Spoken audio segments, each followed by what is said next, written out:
बताते हैं कि ये 90s के आसपास की बात है, जब सेल फोन बाजार में नया नया आया था, या यूं कहें तो सेल फोन इक्का दुक्का लोगों के पास ही हुआ करता था।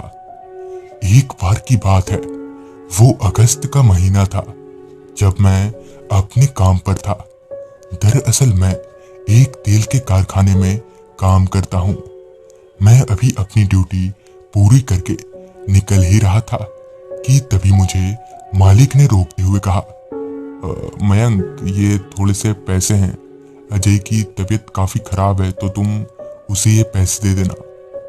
लिहाजन मैंने मालिक के हाथ से पैसे लिए और वहां से निकल गया।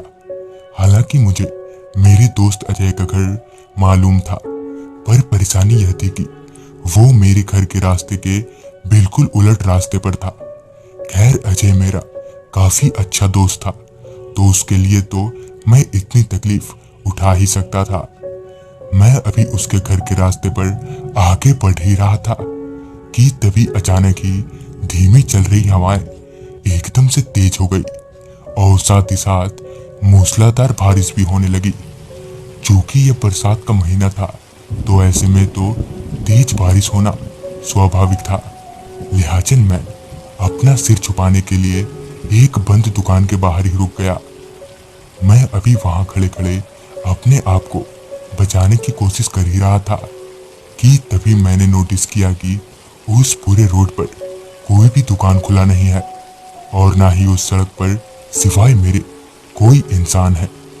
10-15 मिनट तेज बारिश के बाद जब बारिश बंद हुई, तो मैं अपने दोस्त के घर की तरफ बढ़ने लगा। मैं अभी उसके घर पहुंचने वाला ही था कि तभी रास्ते में मुझे अजय मिल गया। लिहाजन मैंने उससे बात की। अब कैसी है तेरी तबीयत? जिस पर अजय ने कहा, हाँ अब सही है तबीयत, कैसे आना हुआ इधर?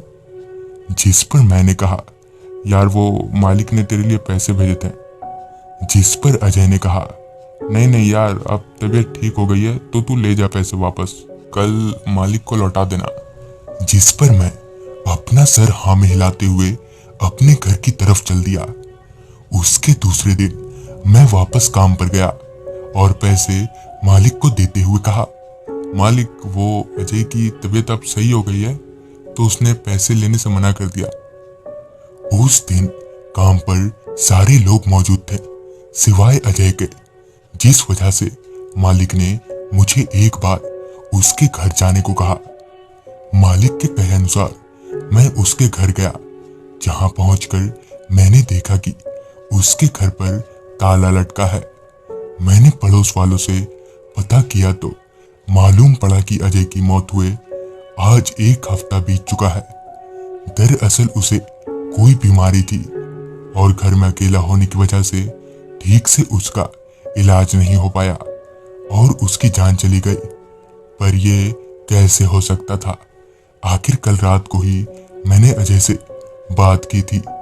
उस दिन के बाद मुझे अजय फिर कभी नहीं दिखा। तो दोस्तों, ये थी मयंक जी की भेजी गई कहानी।